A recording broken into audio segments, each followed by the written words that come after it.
And then we should start. And then we're going to welcome everybody to Discussions and Drinks here on Bacon with Bacon is my podcast. Yes. Yeah.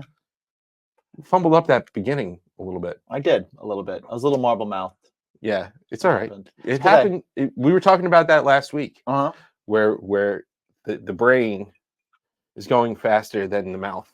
Yeah, I still trip over the idea of like we're Bacon is my podcast and the show is Discussions and Drinks with Bacon is my podcast. Right. So I keep wanting to say welcome to Bacon is my podcast. Right. Okay.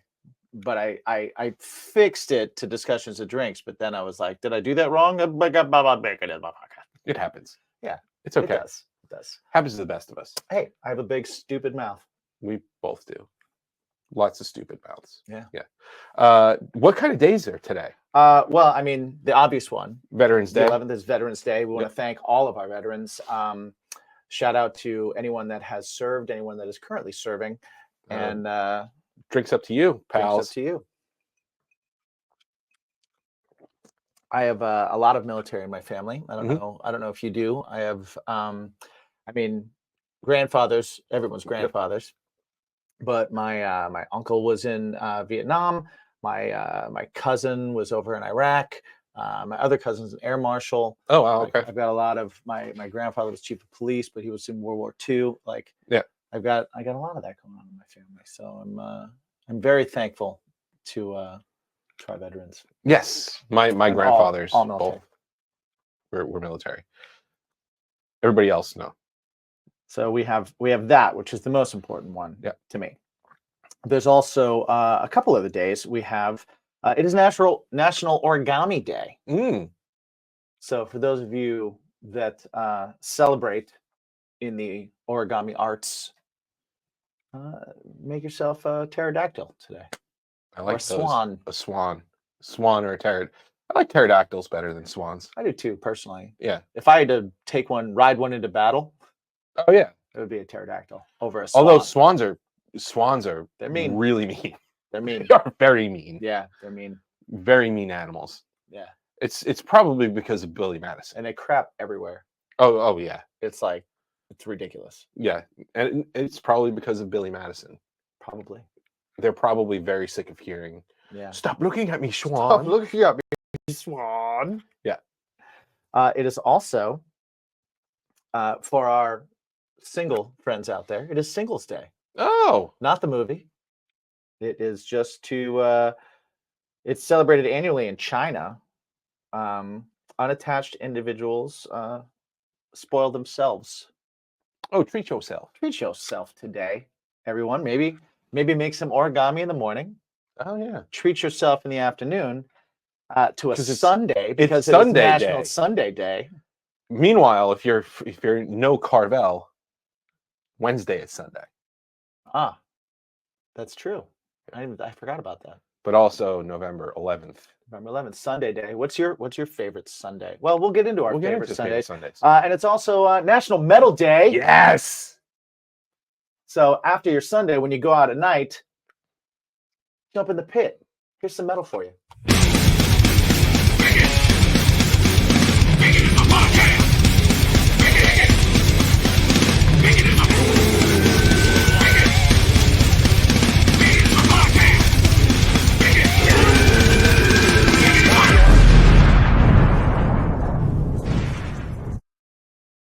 Metal! Yes. Yeah. Yeah. I love. Yeah. Metal music is cathartic, and it's sad that people don't necessarily get it. You know, like I've talked. Maybe I've talked about it on this show. I'm sure I have. But like when I'm at work, I give me heavy. Like when I'm doing something, right? I'm doing a task or whatever. I need metal music. It's what keeps me going, keeps me focused. It keeps me, like I'm going to kick this task's ass and move on. Nice. But people look at me weird. They're like, "Oh, you devil worshiper?" So it's like, no. It's heavy music. Well, yes. Duh. Hail Satan, but also, please, like, not really. What so I remember when I was growing up, I associate metal a lot with like my high school years. Yeah. Um I still love heavy music, but I'm less involved in it now than I used to be. So for some, I don't know why, like for some reason I Because just you like the grandpa's guitars. the grandpa's guitars, maybe that's it. But like I remember getting into metal because I was like I really liked Ozzy, and then someone told me that's not metal, and I was like, well, what is it? Well, it's kind of like when people go, what kind of music are you into? And I was Right. like, I don't know, like hard rock metal, metalcore. Oh, you mean like Metallica? It's like, ugh, no, not like Metallica. I mean, Right. I appreciate Metallica, but Oh, dude, Metallica was one of the bands that got me into metal. right, Metallica, Anthrax. right, Like I was that era of metal. yeah, I was like coming up on like the Black Album and right, stuff. And then like the first Metallica record I ever got was Kill 'Em All. My friends, I think I've talked about him here before. That my buddy's brother that let me hear Motley Crue for the first time, which I thought was metal until someone told me that's not metal, and I'm like, who? Why? it's glam metal. Why It's- are like dudes in sleeveless shirts in high schools the arbiters of what is and isn't metal? yeah, I don't understand that. I was like, if you got heavy guitars and you've got like aggressive vocals of some kind, and it's music that you'll probably like not play for your grandmother, then yeah, okay, yeah, it's probably metal, yeah, right? or metal enough. Yeah. Yeah. If you're singing about werewolves and the devil, then it's probably metal. Or you're singing about the Holocaust. Well, JC Chazé put out the Frankenstein thing. It's not metal. Then it's probably the most metal thing he's ever done. Oh well, okay, sure, I guess so. if you want to throw horror into Subject that. matter, but I did say heavy guitars, Yes, yes. like all those things. But it was just funny because right away it was like, oh, there's okay, so there's categories of metal, and I have to find out which metal I can be cool with. Yeah. Yeah, I don't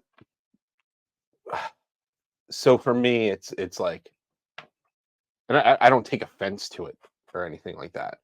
But just sometimes the way things are said kind of snidely, where you're like, yeah, I like heavy music, like I like bringing my kids to metal concerts and stuff, and they're like, oh, like Metallica, and so he's like, no, not like Metallica, different.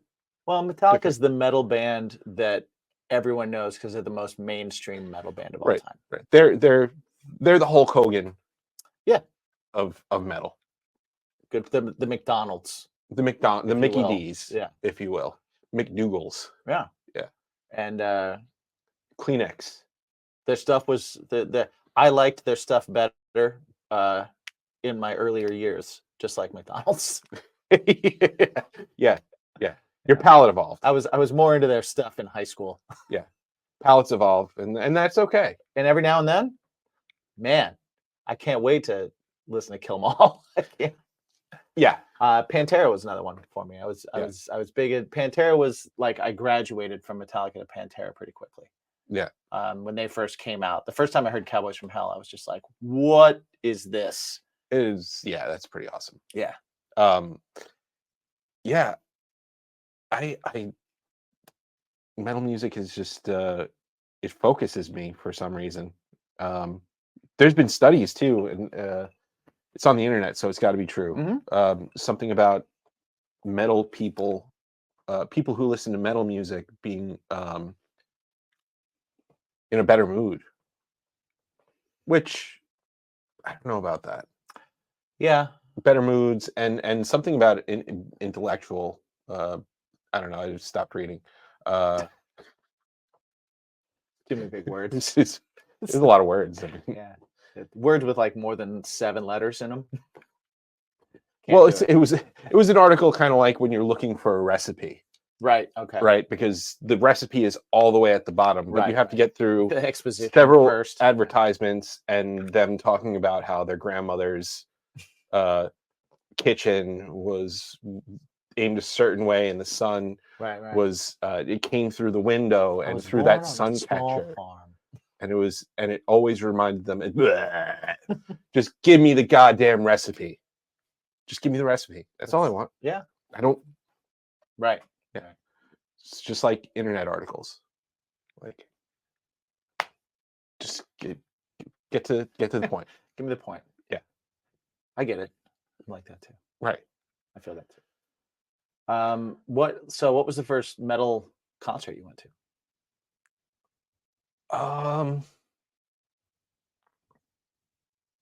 Man, I don't know. Like, I feel like back in the day when New York had a K-Rock, Right. I used to go to the dysfunctional family picnics. Mm-hmm. Red Hot Chili Peppers, the Dave Navarro years, they had Silverchair as an opener. I'd consider their first album kind of metal, right? A little bit, Okay. right? Eye of the beholder, man. Well, no, I'm just saying based on your. Well, that's what I'm saying. Eye of the beholder. Like, it's not. It's definitely like. But you're the one that's like, no, not Metallica. And then I asked you what your first metal show was, and you're like, Chili Peppers. No. Silverchair.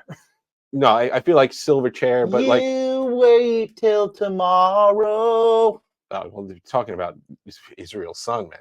Israel's Son. No, there was so great record. DFP. Awesome. DFP. I thought there them was so many. grunge, though. Yeah. Okay. Dysfunctional Family Picnic was pretty crazy. The first year I went, the three headliners were certainly not metal. Okay. It was Blink 182, STP, and Jane's Addiction. So what was the first metal show you went to, man? Like metal show. I'm just trying to think of what.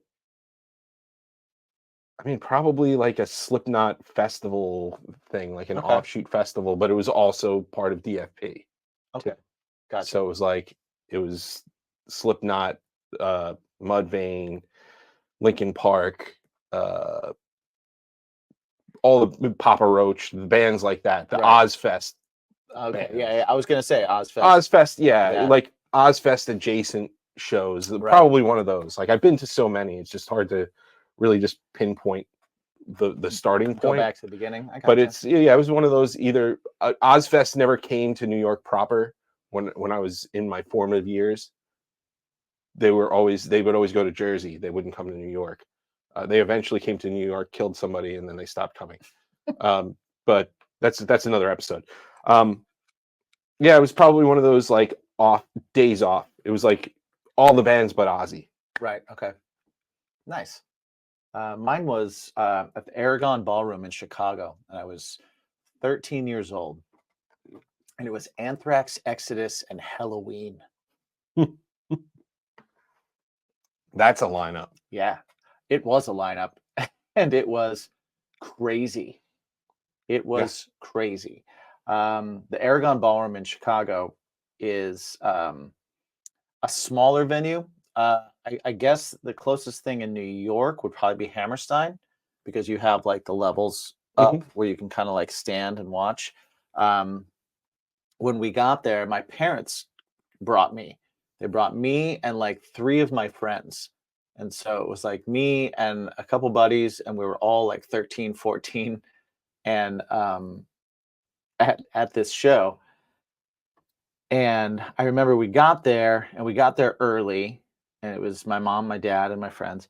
And we were like, I was like, we got to get up front. We got to get up front. And so we went all the way up front because my parents had never been to a metal show. And this was like a thrash show. I didn't know what a pit was. I didn't know any of those things. It was my first actual concert was this show as well. Oh, wow. I had never seen anything up until then. So I believe, the first band was Exodus. And so Exodus comes on. And if you don't know Exodus, look up Exodus. Exodus rules. They're great. They're great. Metal AF. Yeah. Killer cover of Lowrider. Yes. On the same record as Toxic Waltz. Yeah. Yeah. which is about the pit.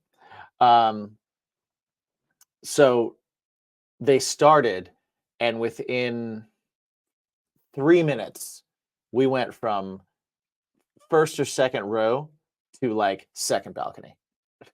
Like it was immediate. And none of us had a problem with it either. We were all my parents were like, nope, and just grabbed us all by the hand, brought us up, and we all were like up there, and it was like that's where we watched. This is where we go. Yeah. This is the family section. Yeah, one of the most fun experiences I had at a show with family members. So I went to go see John Frusciante. This is like a pre-story to why it happened this way. So I got to go see John Frusciante at this old abandoned church in the city, and my dad brought me. And I went on eBay. I paid stupid amount of money because I wanted to be in this small crowd with John Frusciante. And I was there. It was him acoustic. I was so close to him. Nice. Got his autograph on a ticket stub. Like, really cool experience. Loved it. And my dad's like, "Where are the seats?" And I was like, "This is GA. Like, there are no seats." He's like, "Oh, you gotta be kidding me." So the next week, that week I was on the computer, and on the side of Ticketmaster it said, "Win tickets to go see Wes Borland's other band." Wes Borland from Limp Bizkit's other band. And I was like, okay, cool. So I entered to win. So I go to this concert. The next week, get a phone call. I'm at work. My mom goes, "Did you enter to win tickets to like big head, big dumb head face something?" And I'm like, "No." She's like, Hold on, what is this for?" "Oh, Limp Bizkit, their guitar player. Did you enter for tickets?" And I was like, "Yeah." She's like, "Well, you won." I was like, "Sweet." Nice. They're playing Irving Plaza. Sick. And the name of the band is called Big Dumb Face. Mm-hmm. It also has Slayer's drummer in it. Dave Navarro? No. Back then? Dave Lombardo. Dave Lombardo. That's what I meant to say. Back then, Dave Lombardo. Yeah. So I was like, sweet, cool, like, awesome. I won tickets. Get home, and my dad goes, I'm not standing GA for 5 hours again. If there's seats, we'll go. Otherwise, I just don't. I can't do it. I can't do it. And I'm really bummed. And Uncle Jerry, he's no longer with us, but he steps up and he goes, "I'll bring him." Nice. So I went with Uncle Jerry to go see Big Dumb Face, which is Wes Borland's other band with his brother and Dave Lombardo from Slayer. That's awesome. And I was never really into them. If you ever get a chance to look them up, go ahead. You'll have a laugh because it's the most ridiculous metal you'll ever hear or see. We go in, and there's an acoustic opener. He's running tracks and playing acoustic, and everybody boos him off the stage. Oh, we got there early because we were concert, we were winners or whatever. We got to go in VIP and be right up to the gate, right up to the rail. So this guy plays, and then Uncle Jerry turns to me and goes, "I'm gonna go get a drink. I'll be right back." And this is like 5 minutes before Big Dumb Face is supposed to come on. And I was like, how are you gonna get back here? Right. And he's like, "Oh, I'll get back here. Don't worry." He turns around, he starts leaving, lights go out. Band starts. Rush starts. And that's the last I see of Uncle Jerry. the rest of the evening. I later find out from the opening act, because Uncle Jerry found him at the bar in the back of Irving Plaza and was drinking with him. Nice. And talking about just ridiculous shit. Just like, you know where you missed. The songs weren't very good. You know, but His songs weren't very good. That's a miss. Right. Well, the reason why he was talking with him is because Uncle Jerry found a big circle opening during the first song. Right. And was like, "Oh, path of least resistance. I'm gonna go in there." Yeah. And he goes, and a couple of kids start slam dancing, and they bump into him, and one kid pushes him, and he turned around and he hit that kid right in the mouth. And what's your mouth? Yeah, sorry. Swear jar.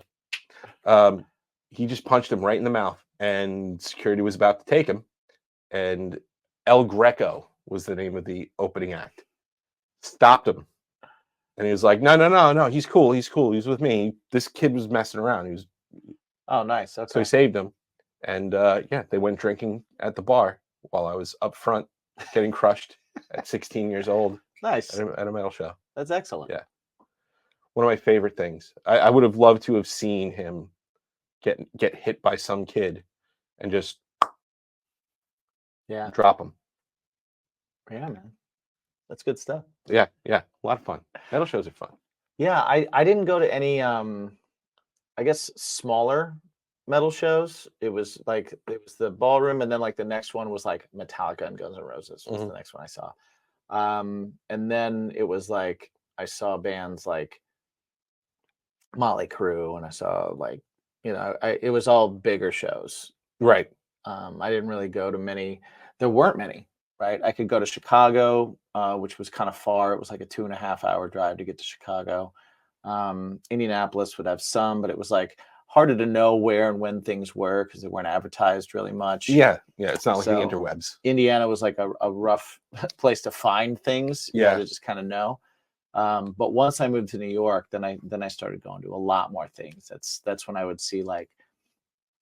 Went and saw Seven Dust and Stained and Skunk Anansi at some club. Yeah. In the city, and I saw Seven Dust again at the World, the WWE restaurant in the city. Like I would go to small places and see. I saw like that a lot. Small places in the city. I saw a little band called Linkin Park open up a show, and Project 86 was playing after them. Nice. It was like, what? Right. It's crazy. Our buddy. Yeah.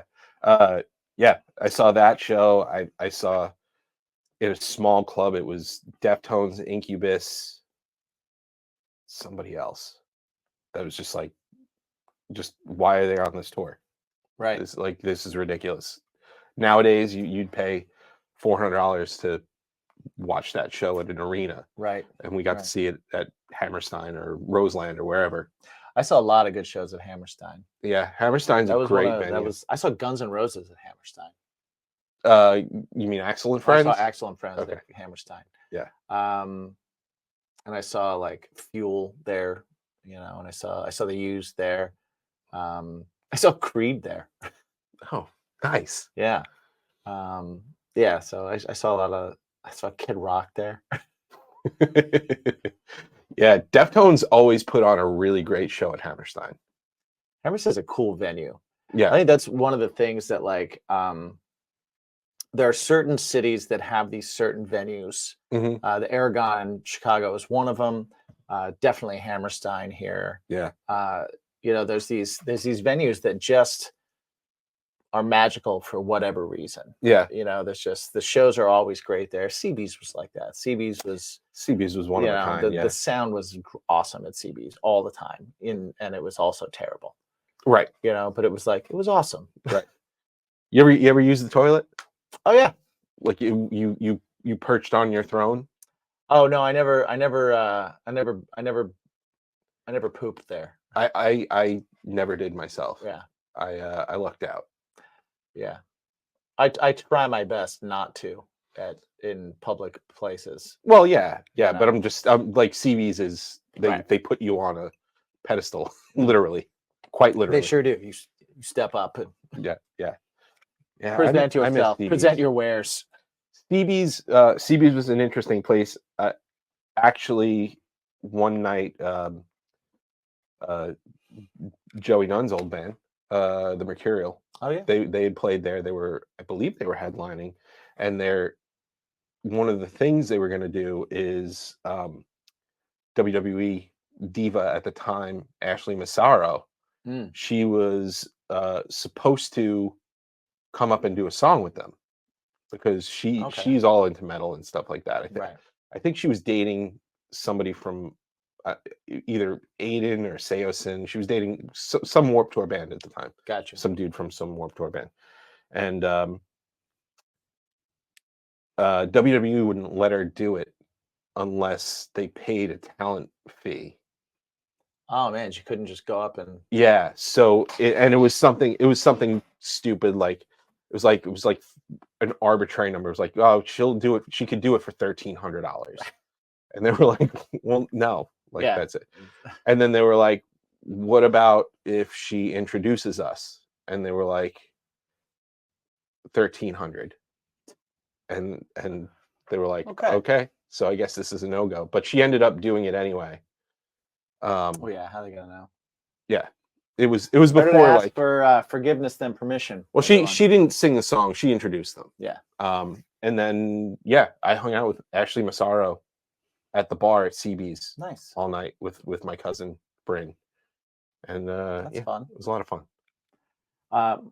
So my old band, when I first moved to the city, Sick as Monday, our very first show was at CBGB's. Talk about trial by fire. Yeah, right. That was our very first one. I had been working with a manager at the time, and I'd been playing all these shows with just like hired musicians. And this manager's gig, he was also the guitar player. And what he did was he would find singer-songwriters, and then he would put a band together, and then he would put on a variety night. And the band would learn all the singers' songs, and then he would present the singer to an audience. And each singer would be responsible for bringing like 20, 25 people. So there'd be 100-something people there every time. And we played at the Elbow Room in the city. And so it was every other month we did a show there. And it was great because it was a consistent crowd. I was able to like do new songs all the time and try new stuff. I was writing all this stuff, and I had a band behind me that was all seasoned players, good guys, and I never had to pay any of them. That's awesome. Which was just incredible.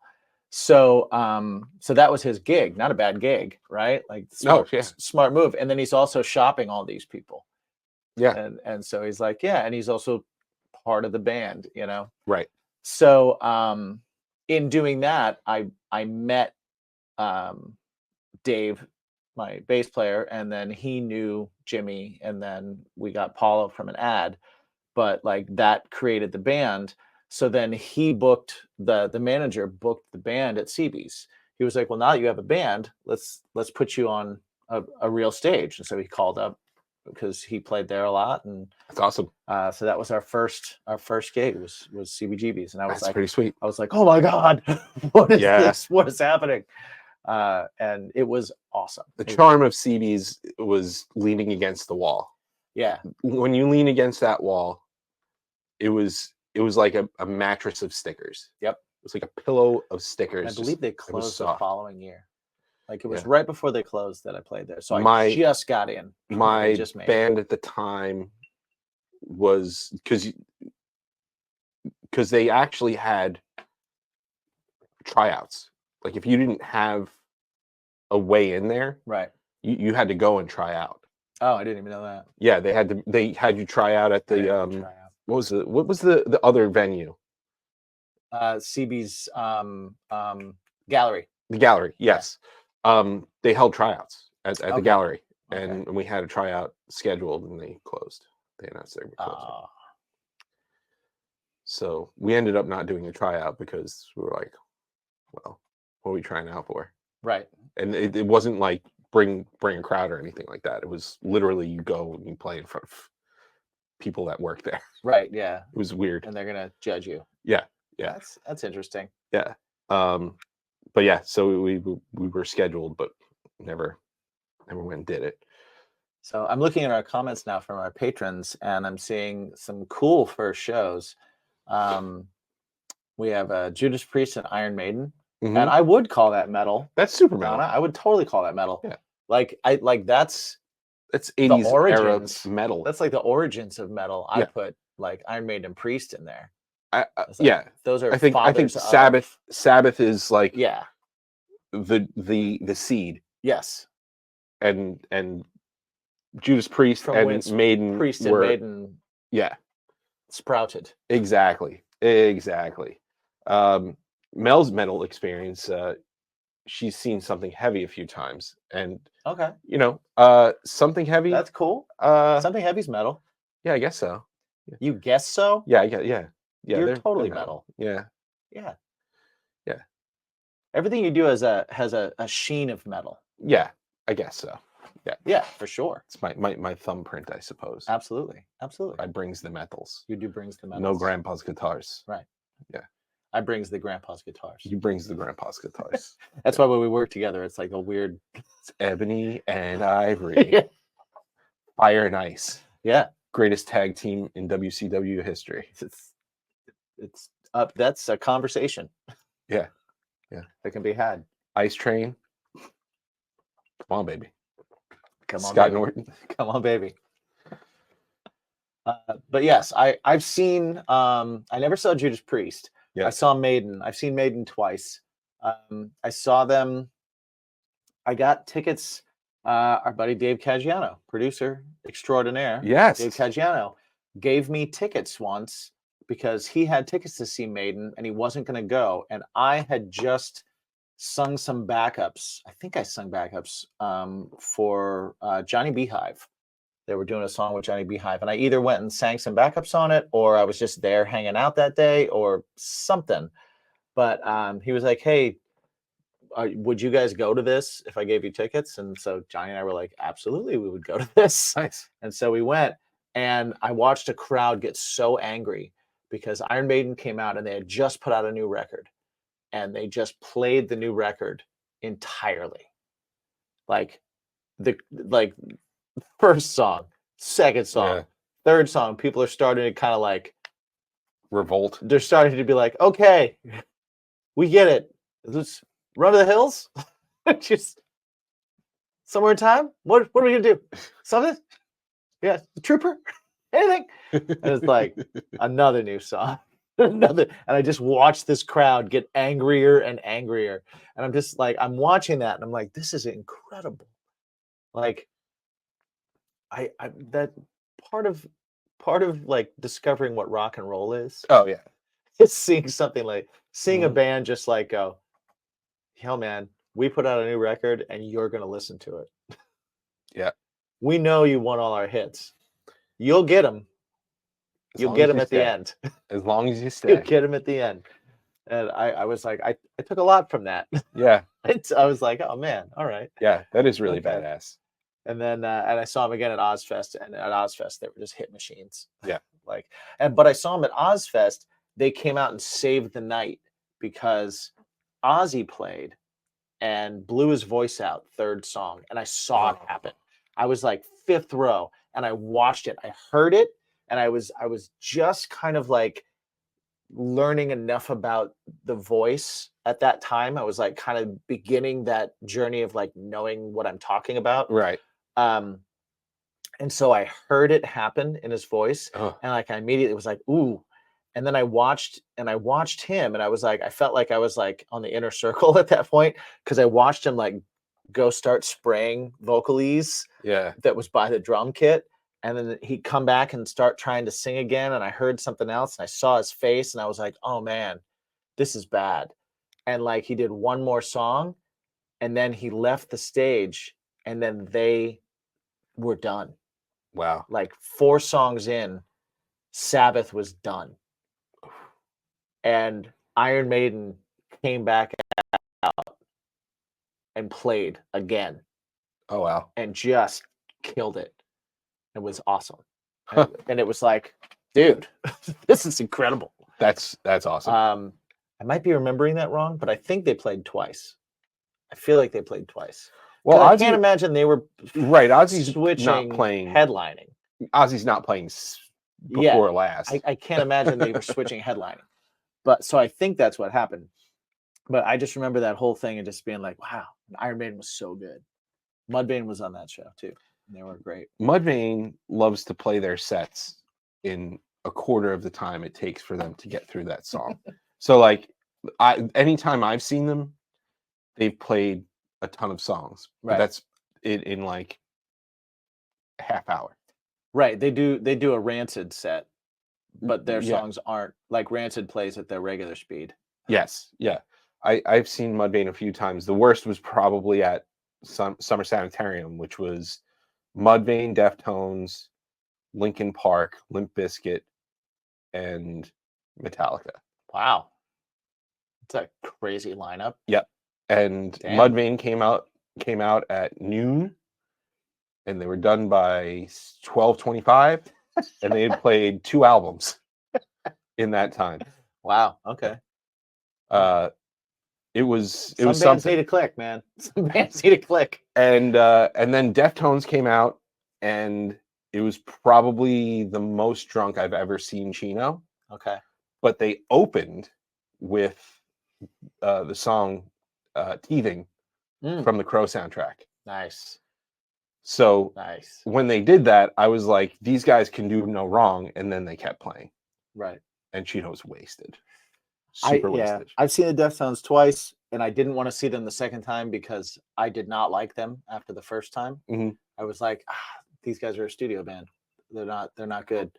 And then I saw them the second time, and I was like, oh, where was this band? Because these guys are awesome. Yeah. Yeah.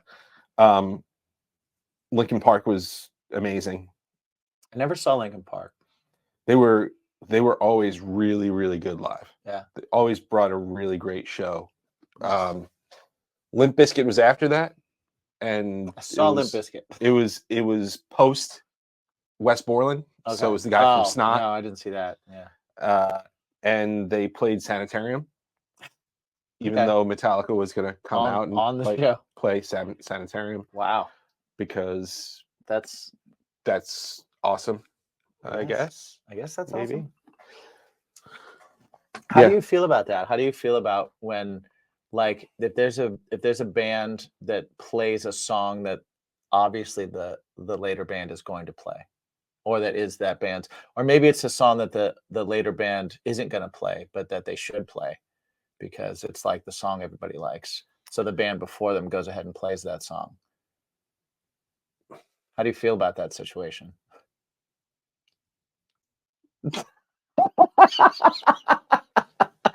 How do I feel about that situation? Me personally, I love it. Right? Okay. I love it. I love it. I think those things are fun sometimes. I think it depends on the situation. I think if there's an obvious song that a band should play, right? I mean, this is happening. This is dropping after it happens. I'm just talking in generalities. Right.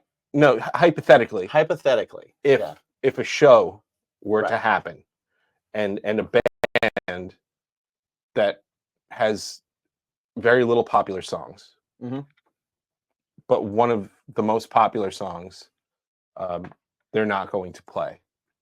Right. Due to stubbornness.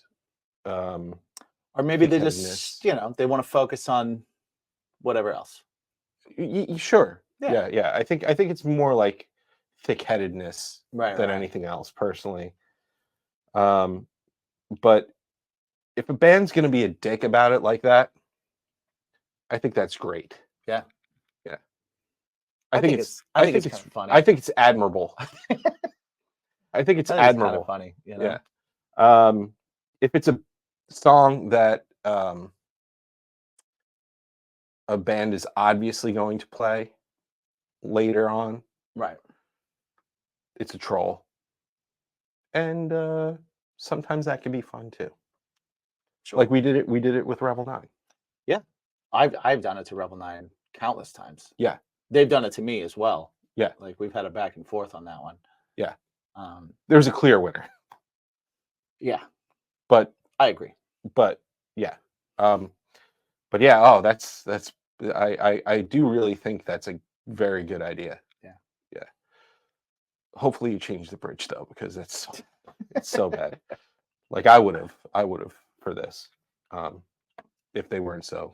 I was just wondering how you felt about that, because sometimes people can take those things in different ways. You know what? Some You know might what? say that playing Sanitarium before Metallica plays is disrespectful, right? And then some might say, "Oh, that's awesome! It's a nod too." I think there's two schools of thought. I think the people that say it's disrespectful need to get over themselves. Probably lighten up a little. Lighten up a little bit, just a little bit. Yeah. I think it's funny how people that don't know either of the parties involved feel like they can say something's disrespectful or not disrespectful. Oh yeah. I always kind of laugh at that, where they're like, how dare you do this before? How dare you, person that I've never met and don't know, do this thing to this other person that I don't know and have never met, even though you guys are clearly touring together or friends or whatever, but I'm still going to judge what you do, having no context or any idea of the relationship that you guys have. Yeah, that's the best. I love that. Yeah. I think that's hilarious. Yeah. People could really be the worst. They really can. They really can. Really can. So we've been talking about metal, and which leads a little bit into kind of my bacon for the week. Mm-hmm. And my bacon for the week has been what is rock and roll? Because I read I saw a couple of posts and I saw a couple of things talking about the Jane's Addiction thing and the Dave Grohl thing, right? So Jane's Addiction, getting into a fight on stage with your band member, Dave Grohl, out of wedlock parenting, right? And there was a post that was like,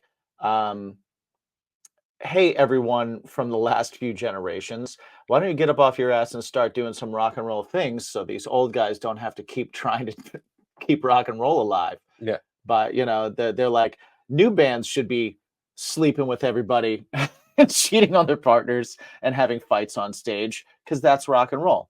And I don't think that's rock and roll. I can see why you would say it is. Yeah.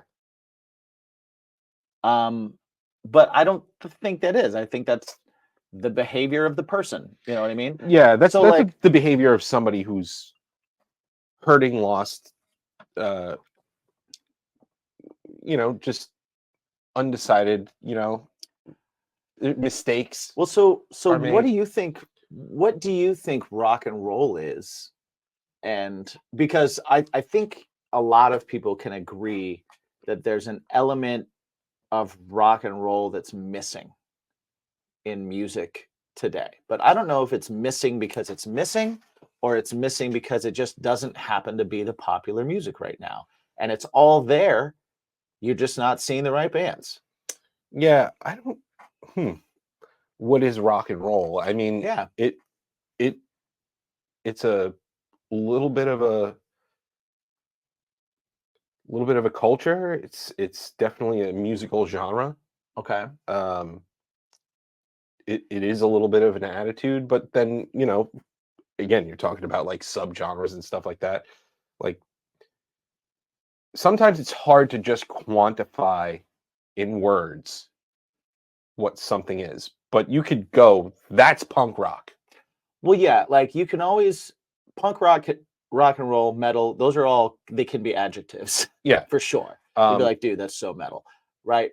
But when you think about rock and roll, what makes something rock and roll? And like, what quantifies that? Because, I mean, music-wise, the Rolling Stones are a rock and roll band. Sure. Elvis Presley is a rock and roll artist. Sure. Def Leppard is a rock and roll band. The Strokes are a rock and roll band. Yeah. Like there's all kinds. Palais Royale is a rock and roll band. So So what is it that? But none of that music sounds the same. No, and so what is it that makes something rock and roll in your mind?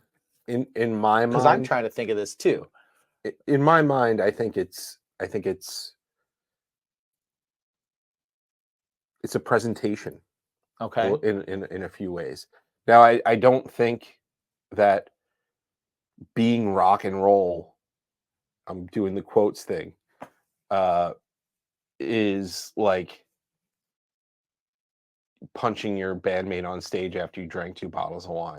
Yeah, I don't either. I don't think I think that's a dick. Yeah. I don't think rock and roll is showing up 2 hours late to a concert that you're headlining. I don't think rock and roll is sleeping with women outside your marriage and having kids with them. I don't think rock and roll is sex, drugs, and rock, sex and drugs. Like, I don't, those are things, but they're not necessarily rock and roll to me. Sure. Do you feel like you can have rock and roll without hints or elements of all those things? I think rock and roll inherently is sexual. Sure. I just think it is. Rock and roll, the term is sex. You know, like that's rocking and rolling was way back when. Yeah. That was the term for it. I think there's a certain amount of sexuality that is a part of the essence of rock and roll, because I feel like there was an area that like guys were dressing in ways and pushing the envelope in ways that they weren't supposed to. Girls were speaking and dressing and acting in ways that they weren't supposed to. There's a very like anti-establishment, don't tell me how to be kind of way to it that strikes me as part of the heart of what rock and roll is. I think I think the reason that it's sexual is because a lot of repression is built around sex. Sure. So there's a stepping out of that. That's something to rebel against. Maybe sexy is what's missing from rock and roll. Maybe there, and this could be several different, like, think about it.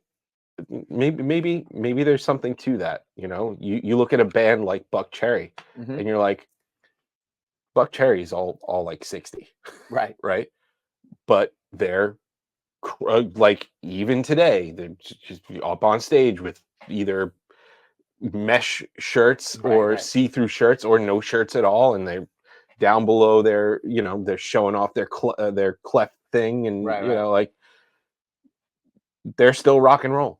People still, but so there's like I definitely agree with you. There's a showy element to it that I think leads into the entertainment part of it. Yeah, I think that there, in that regard, maybe there is a sexiness that's missing from rock and roll. Look at Lenny Kravitz.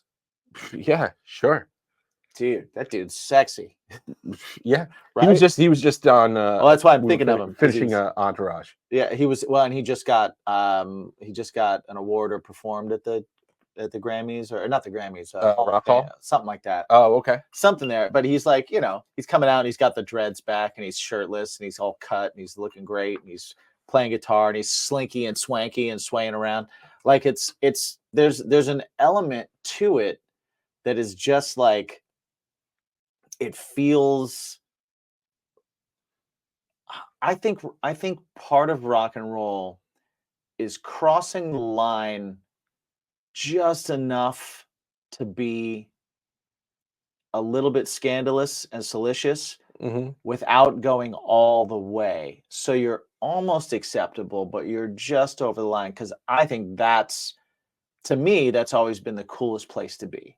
Sure. Right? You can still fit into society, but you don't totally fit in, because you're a little bit dangerous, right? You're not the psycho Yeah. crazy metal guy in the back with the studs and the, like that's awesome too. But I feel like rock and roll is like over the line of decency, but just. So you can always kind of be like, yeah, you can invite me and it might go great or I might burn the place down. Yeah. And there's that element of danger to it that maybe this is dangerous. Maybe this is wrong. It's not overt. I mean, there is actually like the term of rock and roll. Like I often just say rock music. And rock music,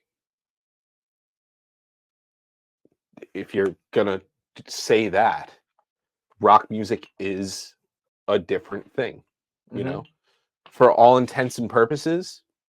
Weezer, right? Let's put Weezer. Okay. Could their music be rock and roll? I think so. Sure. Yeah. Could their presentation be rock and roll? If we're talking about pushing boundaries, pushing lines, pushing. Well, I think that's an element of rock and roll. I think that by that definition, not really. Hash Pipe's a sexy song when you think of the beat. Again, eye of the beholder kind of thing. You know what I mean? But if you're talking presentation, I would take a band like Pele Royale and be like, that's rock and roll, and I'd take a band like Weezer and I'd be like, that's alt rock. Okay. That's rock music. I wouldn't put that rock and roll. Yeah, they're not giving me the same danger vibes. Right. And neither is like Journey. Yeah.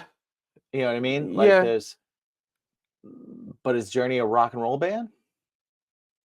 Or are they a pop rock band? Maybe this is why genres exist. This is probably why genres exist. Because somebody was like, I'm going to see a rock and roll band, and then they said a band, and somebody went, that's not rock and roll. That's like whatever adjective rock. Yeah. And then it just went crazy. Yeah. Maybe. Very, very well could be. I mean, just the Beatles pushed boundaries in a lot of ways. Yeah. Well, the Beatles were, people didn't want their kids listening to them. Yeah. The Stones, man, you know what? That's a rock and roll band. If you put them up on stage now, you wheel them up on stage now. Dude, there ain't no wheeling. Mick Jagger does more on stage than you and I have done. Yeah. He does more in a half hour than either of us have done in the last 2 years. Yeah. Yeah. Mick Jagger is still, like, he is rock and roll. That is rock and roll. Jagger's rock and roll. There's a song called Moves Like Jagger from a non-rock and roll band. Yeah. Yeah. That dude is at 100 years old still like a sexual icon. Yeah. I think a lot of bands don't necessarily get into that stuff because, I think that there's definitely a more wholesome element to a lot of people who have passions about things. I don't necessarily think that. I don't think that sexy is the same thing as being overtly sexual. No, I'm saying because we were saying that what's missing from rock, maybe the sexy is missing from rock, right? Okay. And some of those bands, like like in the early years, not so much the Beatles, the latter years, oh yeah, they're like, yes, for sure. But I find that some bands nowadays, they don't come off as sexy at all. Sure, but I think that's more to do with society's view of what sexy is. Because if you remember, or if you think about it, not even remember, we weren't around.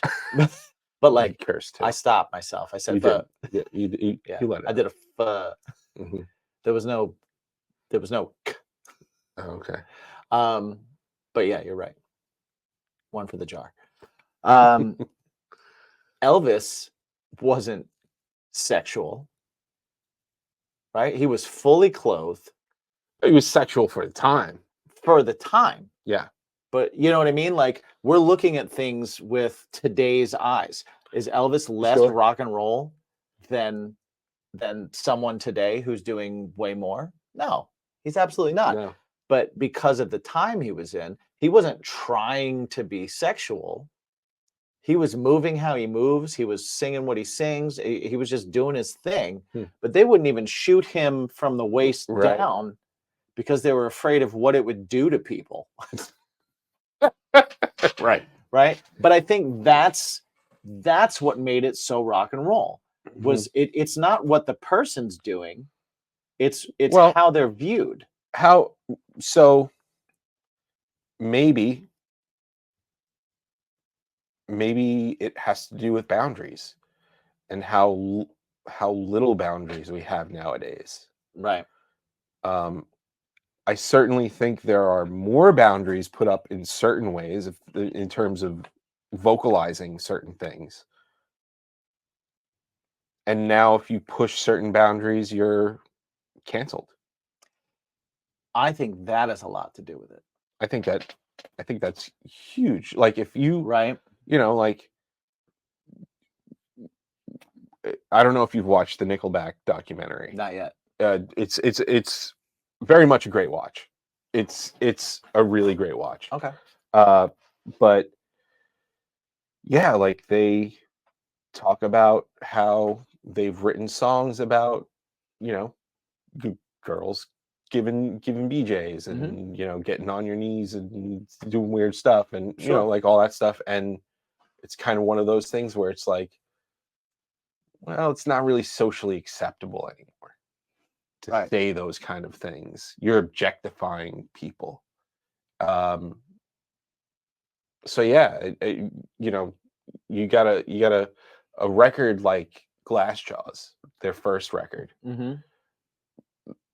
You could not say those things nowadays. Right. You could not say those things nowadays. I reject that 100%. Like, I know you're right. No, I think that's stupid.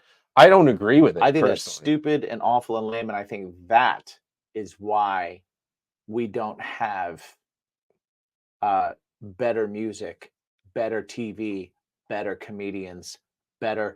I think people are like, oh, things aren't as funny as, and they aren't as good as, and they aren't as, and I reject that. I just think that the things that are breaking through, that are being allowed to break through, aren't as good as, because everybody's so worried right now about being canceled or losing their gig or you know what I mean? Like, you can lose your entire career by telling people who you're voting for. Right? And that could happen. And that's a pathetic like society that we live in right now that would do that. You know what I mean? Like come on. Like, why is everybody like that? So I agree with that 100%. I think you're right. I think that what the world needs is, and this is why, as much as I think certain behaviors are absolutely awful, I think that the world needs people that are going to do it. The world needs an Axl Rose to pee in the middle of an airplane. The world needs that, because the world needs to lighten up about stuff. The world needs to figure out what they really need to be mad at and what they don't need to be mad at. Yeah. The world needs Marilyn Manson to make every religion super angry, right? And try and cancel him from everything. And he needs to come out and be like, you can't cancel me, because as long as I still come out and people come to see me, I can't be canceled. You can cancel you can cancel putting me on your show. You cannot put my music on the radio. You cannot write about me if you want to be a prudish wuss. But if I keep doing this and people keep coming to see me, I'm not canceled. Right. Right? That's one of the things that I do respect about certain comedians and certain bands and certain people that kind of like stand their ground, whether I agree with them or I don't. Yeah. You know, like they'll come out and they do their thing. I might think it's dumb. Well, Marilyn Manson's a unique case that you bring up because it started as that. I picked him just because now of that. He's being canceled because he's a rapist. Well, and I'm not, and I agree with you, and I know, and I understand that when I brought him up that was like the thing. Yeah. But it's like bringing. But there was a time. It's like bringing up anybody. It's not. It's I can bring up Ozzy, but Ozzy's too old. I can bring up Marilyn Manson, but Marilyn Manson's too old and a rapist. I can bring up, you know, like you can bring up anybody that has horrible behavior and they're being held accountable for their and they should be. Yeah. Everyone should be held accountable for their horrible behavior. But the reason that it's important is so that we know what things to actually be outraged about and what things to actually cancel people for. Sure. And what things not to. Mm-hmm. And where to just shut your mouth. Like if something offends you, cool. Yeah. Cool. There should be offensive stuff out there. If we create a world where nothing's offensive, music, movies, comedy, everything's gonna suck. Yeah.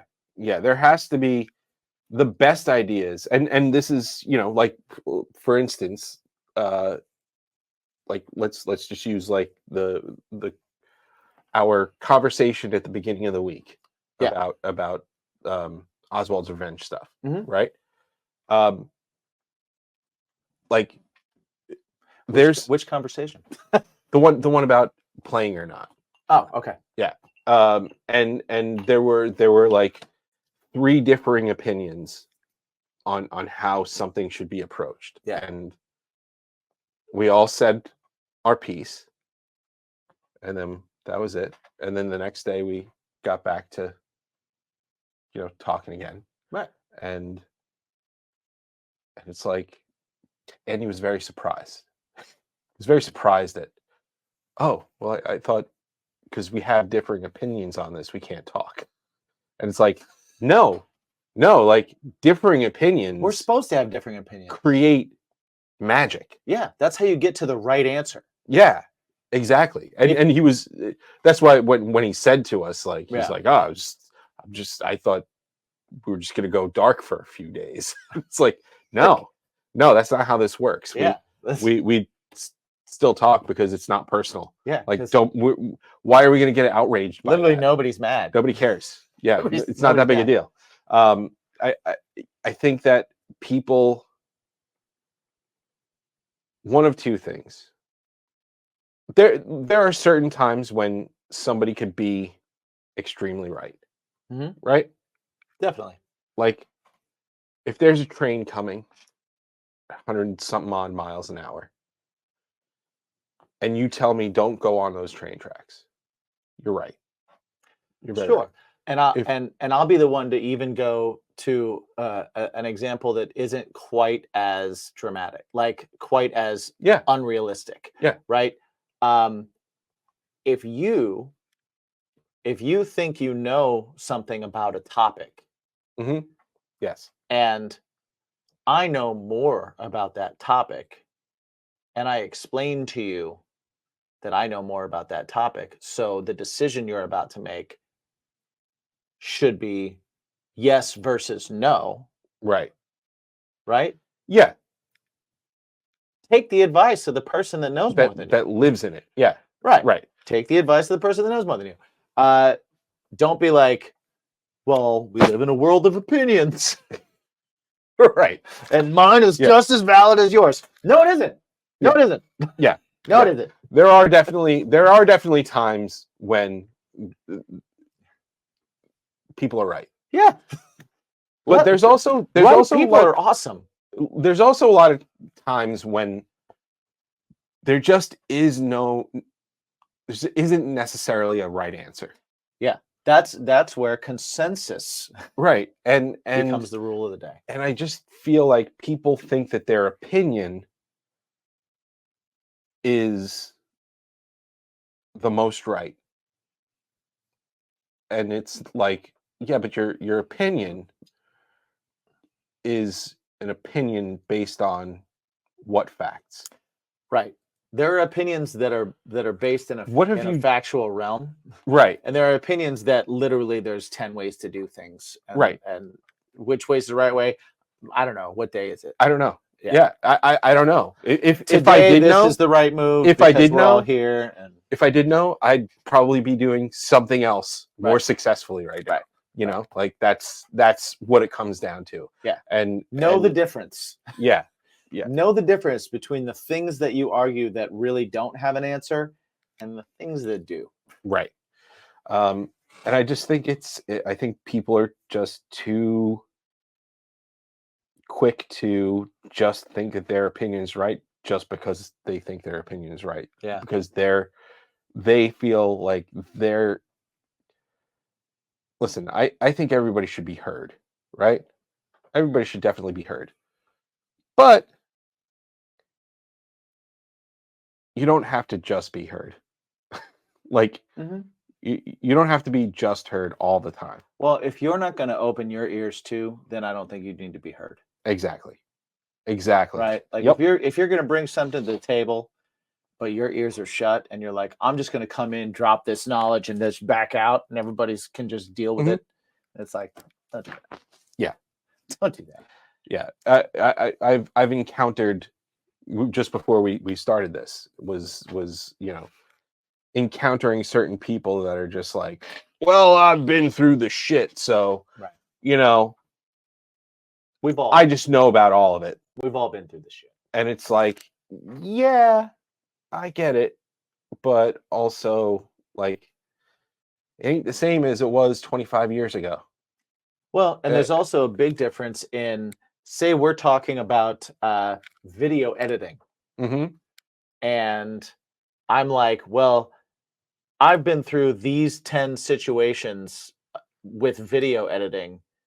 And the most recent is this, and I see where it's going, and this is the program I'm using. And you're like, well, I've been sad before. Yes. It's like, okay, that has nothing to do with this conversation. And you're like, well, yeah, but I was sad longer than you've been editing video. Yeah. It's like, oh, okay. Cool. But it still has nothing to do with what I'm talking to you about. When in Rome. And you're like, well, I've seen some shit.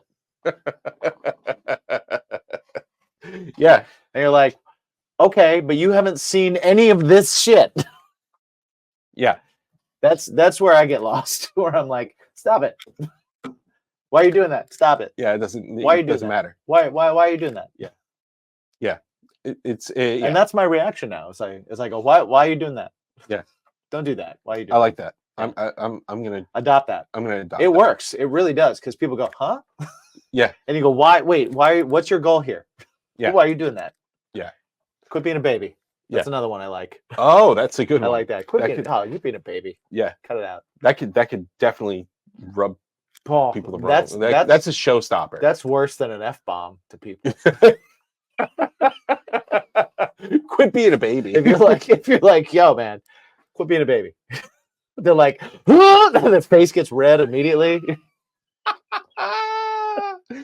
Yes. Yeah. And then you're like, see, look at your face right now. Baby. Let me get you a bottle. Yeah. You need changed? You need a minute? Extra cheese with that Whamburger? You need a minute? Why don't you go take a lap? Take a lap. Go outside, walk around the building, come back in. New attitude. Oh, they get so mad. They get so mad. That's great. Yeah. I like that one. Feel free to use it. I'm going to use it. All of you, feel free to use it too. I'm gonna use it. Make quit being a baby a new thing. Yeah. Hashtag quit being a baby. Take a lap. Take a lap. Come back with a new attitude. Take a lap. I like that. Hey, be less lousy. Be less lousy. I love that. I love that. Well, guys, I think we should end this episode. Yeah, we just did the weave. Yeah. But My hands aren't small enough to do that. we've got some fun stuff coming up. It's going to be a 1-year anniversary. Yeah. Oh no, this was the 1-year anniversary. The 1-year anniversary of what? Oh no, not the 1-year anniversary. It's like, what are we This celebrating? is year 4. Yeah, I was gonna say we've been doing this longer than a year, buddy. Yeah, yeah. Year 4. Yeah. We've been doing it for 4 years. This is it today? Yeah. Oh, Surprise! that would have been a thing to say at the front, but that's all right. Sorry, what we're gonna do? We backloaded this one. When I have a little bit more time, I am gonna put together a proper Cool. anniversary show. Hey, whenever. It is a little bit crazy in life right now, so it's gonna happen. Life's a garden, man. Dig it. Yeah. But guys, thank you so much for joining us, and always remember to ask yourself one super important question. What's your bacon?